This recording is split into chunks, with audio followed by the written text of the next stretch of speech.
السلام عليكم ورحمة الله وبركاته. ازيكم عاملين ايه؟ يا رب تكونوا بخير.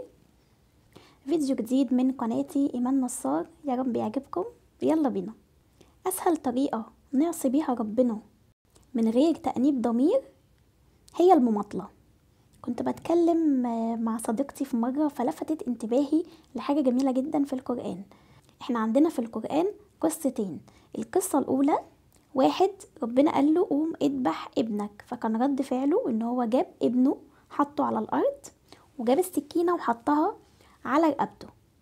لا، وابنه نفسه لما عرف قال لباباه افعل ما تؤمر، يعني خلاص ده امر من ربنا واحنا هننفذه، بس مفيش اي مجال للكلام او المماطلة او الاسئلة او ليه يا رب طلبت مني كده، مفيش. افعل ما تؤمر على طول. اللي هو ربنا امرك تذبحني يا بابا، اذبحني. مادام هو اللي قال خلاص، امر وينفذ على طول. تيجي بقى قصة تانية لناس ربنا قال لهم اذبحوا بقرة. ربنا قال لهم يعني يذبحوا بقرة، مش عيل من عيالكم، ده بقرة. وكان رد فعلهم وقتها بقرة ايه؟ ده البقر كتير.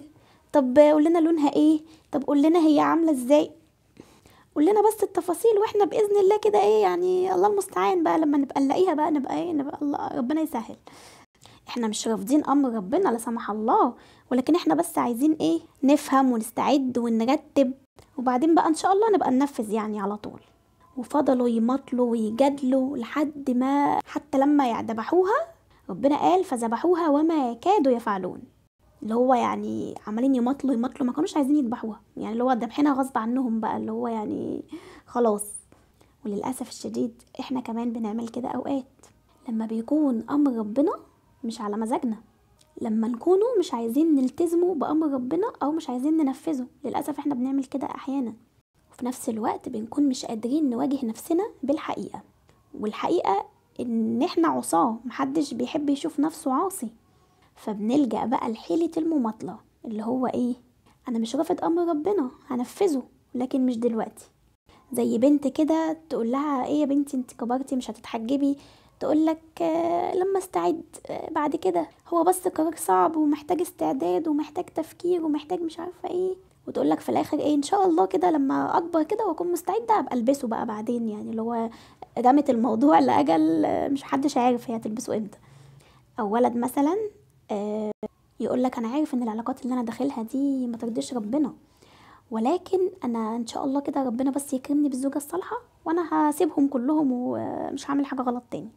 وقيسوا بقى على الموضوع المماطله ده حاجات كتيره قوي، انا قلت لكم موقفين بس يعني، لكن احنا في حياتنا مواقف كتيره جدا جدا يعني لا تعد ولا تحصى.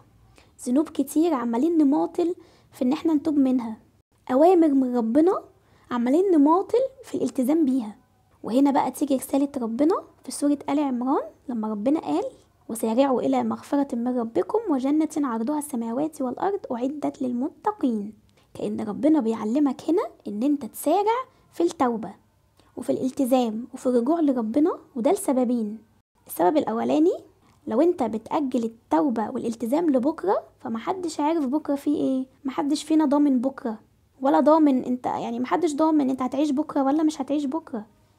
وفي نفس الوقت محدش ضامن، يعني محدش حابب ان هو يموت وهو على معصية، محدش مستعد لده، وانك تقابل ربنا بيها ده طبعا حاجة صعبة جدا ومحدش حابب ده.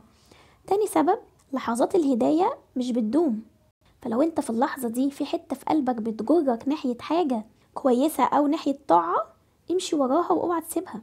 بلاش تأجل وتماطل، يمكن الحتة دي ما تجيلكش تاني، لان ممكن الدنيا تاخدك والسنين تجري بيك وتنشغل وتنسى، وتتفاجئ في النهاية ان انت عمرك ضاع وانت زي ما انت، لا تبت ولا التزمت ولا اصلحت من حالك، وبرضو هتلاقي نفسك قابلت ربنا على معصية، وتبقى وقتها انت خلاص خسرت كل حاجة.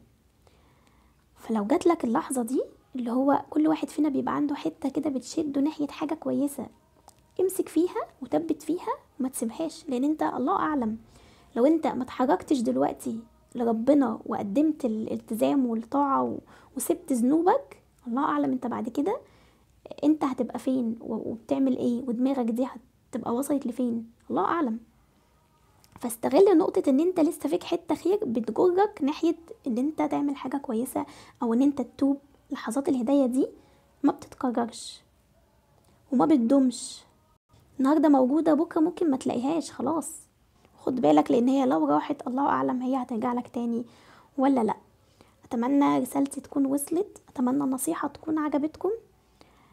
لايك وشير للفيديو لو عجبكم. وانا ايمان نصار، لو اول مرة تشوفوني اشتركوا في القناة، ما تنسوش تفعلوا الجرس عشان يوصل لكم كل جديد. السلام عليكم ورحمة الله وبركاته.